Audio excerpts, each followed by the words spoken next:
Fumnaya sat all night in tears. She tried to forget about the incident that happened during the day and not think about it, but she couldn't. The more she fought to forget, the more she thought about it. Why would a woman who called herself my mother hate me so much? How can a mother be so cruel to her own daughter? No way. I think they are yet to tell me the truth about who my real mother is. Fumnaya kept saying to herself the whole time as the tears continued to flow from her eyes. What had happened earlier that afternoon was that Fumnaya had brought home the young man she had been in a relationship with and who was interested in marrying her to introduce to her mother and her older sister, Akugo. But her mother scared the young man away by telling him that Fumnaya bedwets every night and has an unexplainable health issue that causes a very foul smell from her vagina. I know that I am not supposed to be telling you this because Fumnaya is my daughter, but I want to save us all the future embarrassments. I don't want you to find out about this after you are married to her and then return her back to us like her ex-husband did, Fumnaya's mother said to Fumnaya's suitor. The man got scared after what Fumnaya's mother told him about Fumnaya. He was angry at Fumnaya for not telling him that she had such a health issue. Well, all that Fumnaya's mother said to the young man were all absolute lies. Fumnaya does not bedwet and neither does she has any health issues nor suffer from any foul smell. Also, Fumnaya had never been married before, let alone been divorced. Fumnaya tried to explain all this to her man, telling him that they were all lies because her mother was trying to prevent him from marrying her. But the man did not believe her and believed her mother instead because according to him, why would a mother lie against her own daughter? So he called off the relationship. Now, this was not the first time Fumnaya's mother was scaring a suitor of Fumnaya away. It was actually the third time. The third time, and that is why Fumnaya could not stop herself from crying and certainly believes that her mother hates her. Well, Fumnaya is right about how her mother feels about her because indeed her mother does hate her. Many years ago, Mrs. Nwankwo, Fumnaya's mother, had a difficult time and experience with her second pregnancy. From the first week of her pregnancy, she was sick all through. She could barely take in any food, as every food she puts into her mouth, she vomits it out immediately.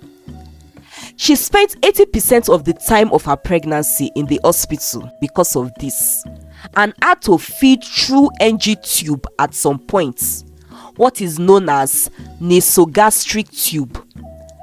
The process of delivery was also a difficult one. After the delivery, Mrs. Nwankwo was told that she would no longer be able to conceive again as a result of the excessive bleeding and scars she suffered and which had affected her uterine lining. As if that was not enough, she experienced and suffered a temporary blindness, a retinal detachment as a result of the physical strain of labor. All of this which caused her to battle and experience severe PPD, known as postpartum depression. And from that time, Mrs. Nwankwo hated her second child and daughter, which she termed as an evil child sent to almost take her life. Mr. Nwankwo, Fumnaya's late father, had hoped that his wife's hatred and resentment towards their second daughter would disappear with time, but it never did. He had to be there for Fumnaya. He showed her so much love and tried to make Fumnaya not feel her mother's hatred and resentment towards her. But Fumnaya, like every other child and being, still yearned for her mother's love. Every time while growing up, she kept asking her father if she was adopted. She did everything possible within her power to please her mother and hoped that her mother's resentment towards her would go away someday. But nothing Funmiya did ever pleased her mother. Her mother was able to influence Funmiya's older sister, whose name is Akugo, to also detest Funmiya.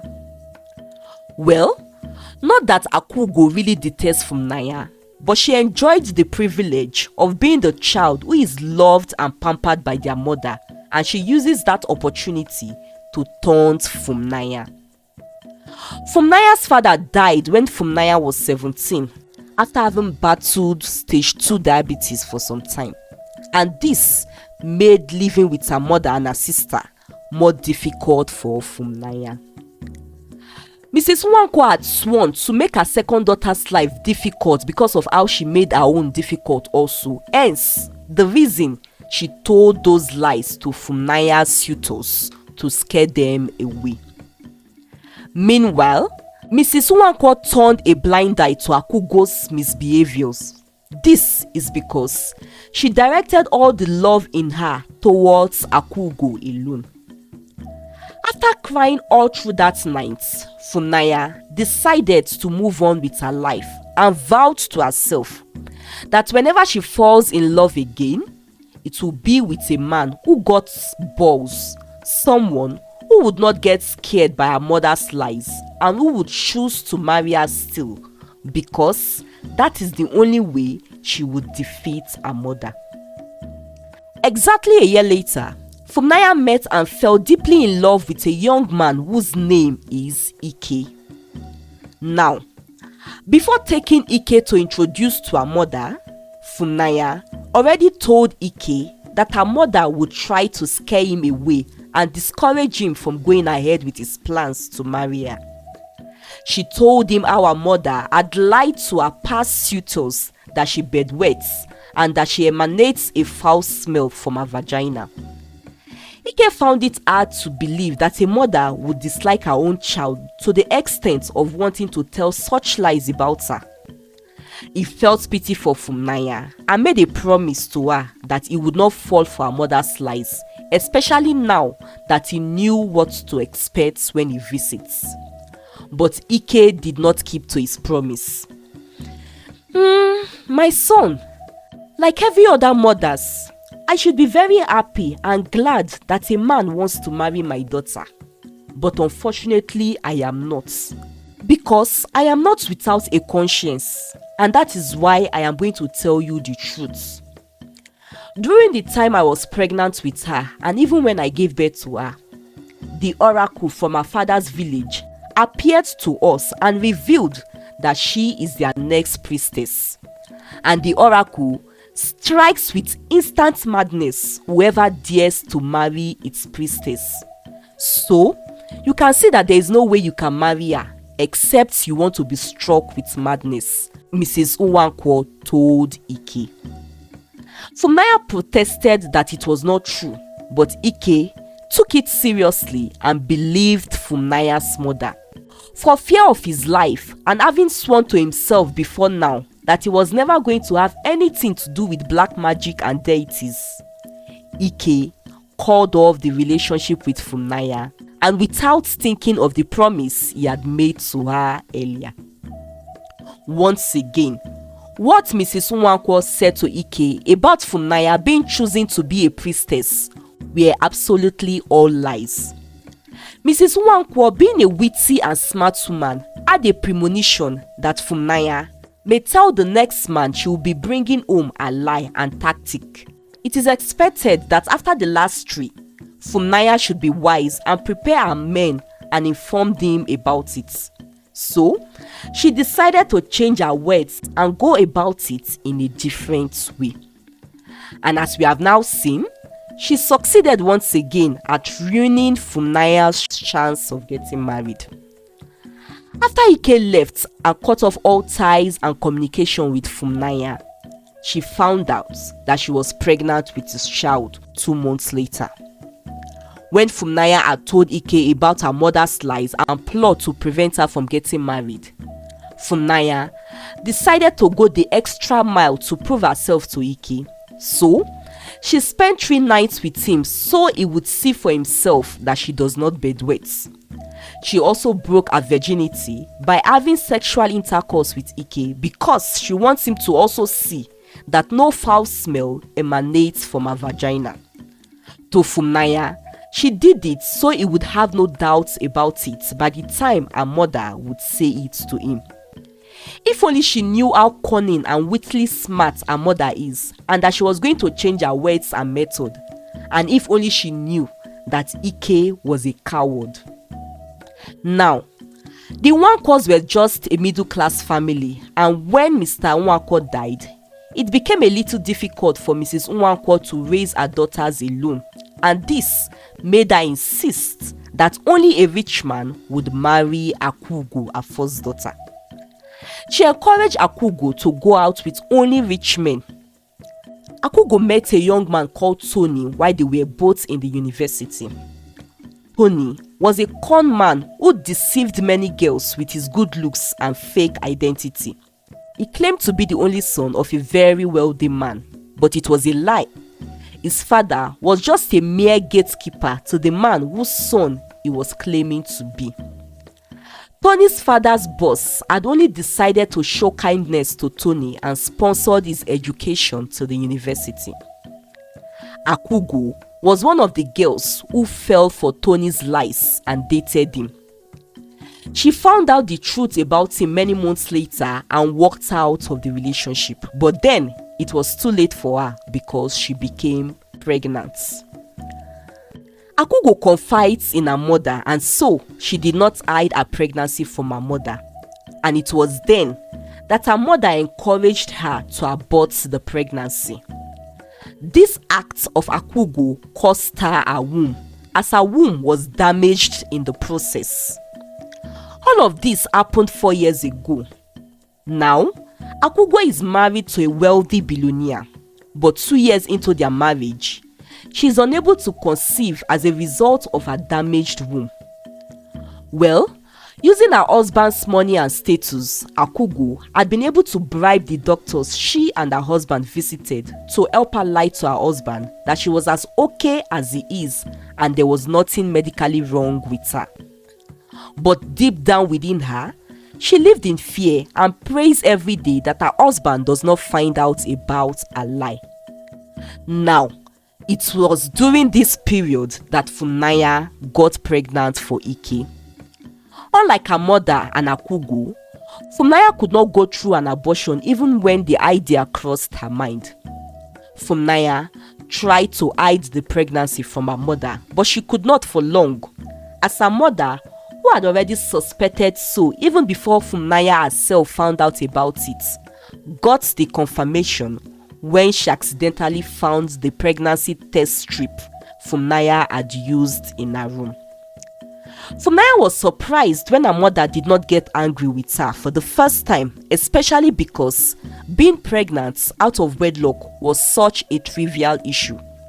And for the first time, Funaya experienced her mother's love. Who knew that getting pregnant would get my mother to love me? Funaya said to herself, happy. But she was wrong. Her mother was not showing her genuine love, but was only being nice to her because of her master plan. Having learnt of Funaya's pregnancy, and in a bid to save her beloved daughter Akugo's marriage, she told Akugo to lie to her husband that she was also pregnant. As Funaya's pregnant belly grew, Akugo got a fake artificial pregnancy bump made with rubber to also make herself look pregnant.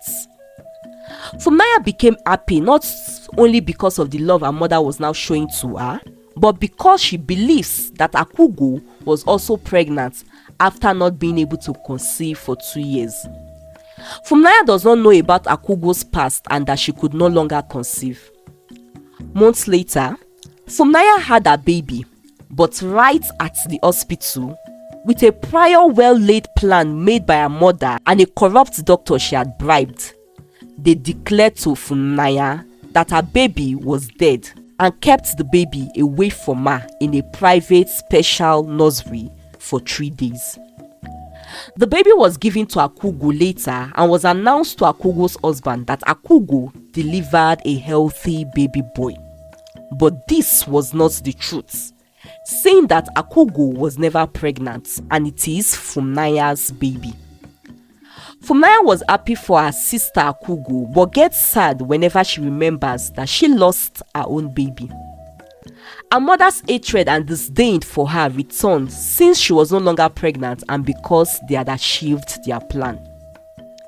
Now, Akugo struggled to be a mother to the newborn infant who was always crying non-stop.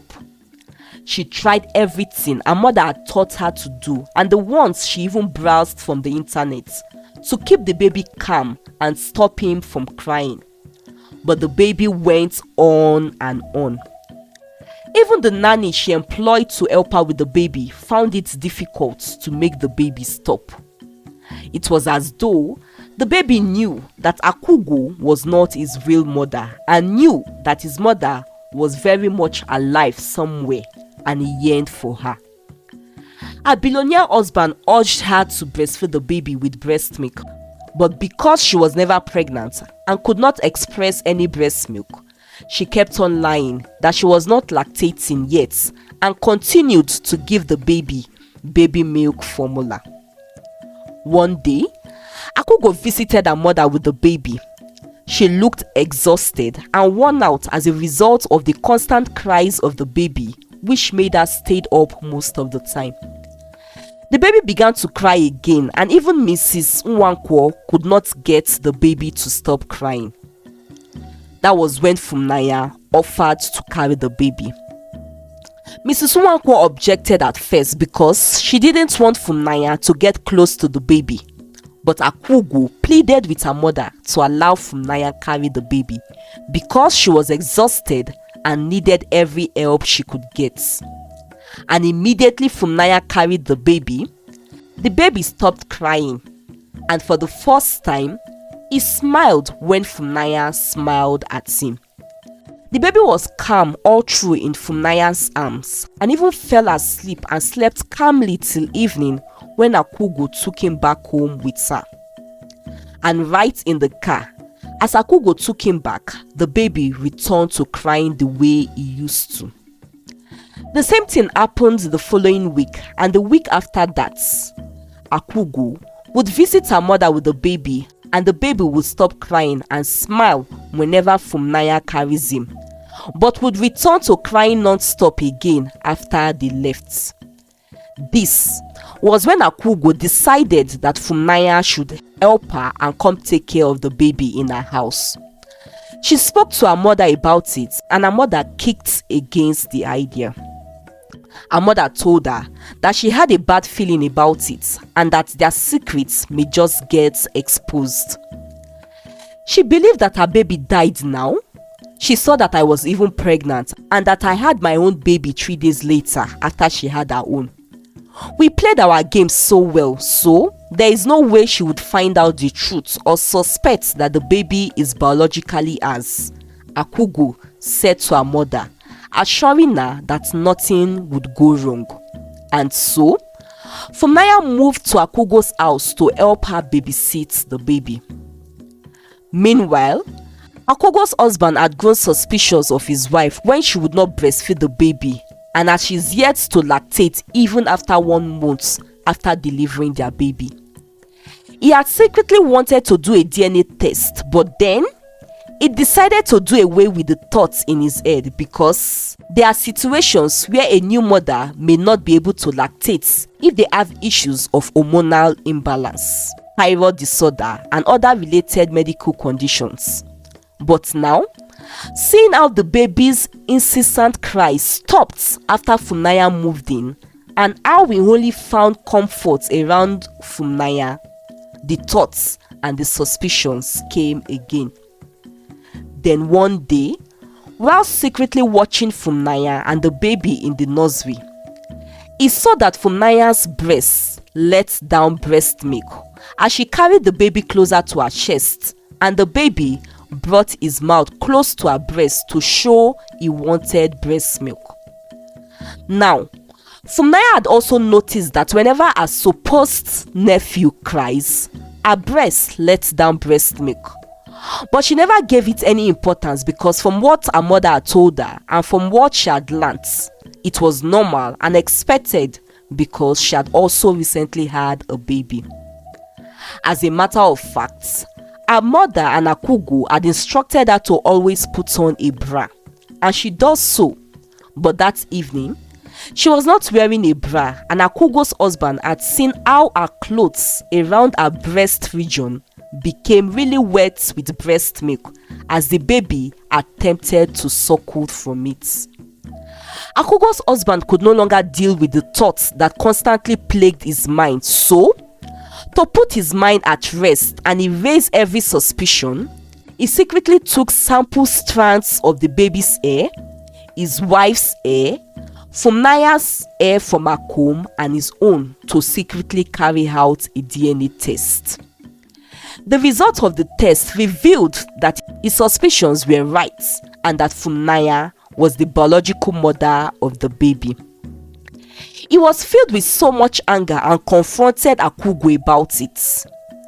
Seeing how angry he was, Akugo got scared and confessed to everything, and that was how Funaya got to know the truth about the evil her mother and her sister had done to her. Akugo's husband ended his marriage with Akugo and divorced her immediately for lying to him. But then, he had taken a likeness for Funaya, seeing how well she took care of the baby ever since she moved into his house. He also believed that they were both victims of Akugo and her mother's manipulation. He confessed to Funaya that he had fallen in love with her and asked her to marry him, expressing his desire to also adopt her child as his own. Funaya was reluctant at first, but then she decided to accept her former brother-in-law's proposal and be his wife. According to what she told a friend, "I have known pain almost all my life, and the people responsible for it are my own family members, my own mother and sister.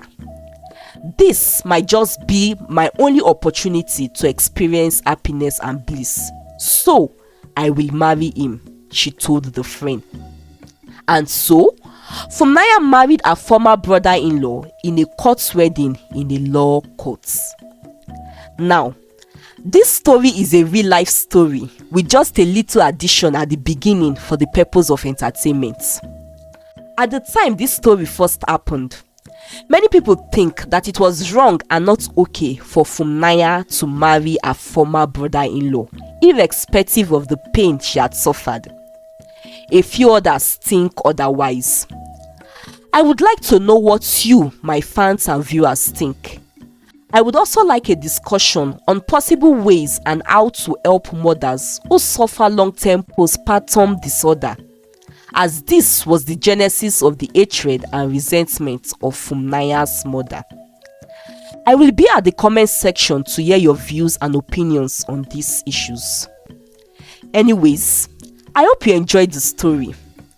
Thanks for watching and see you in my next story. Bye!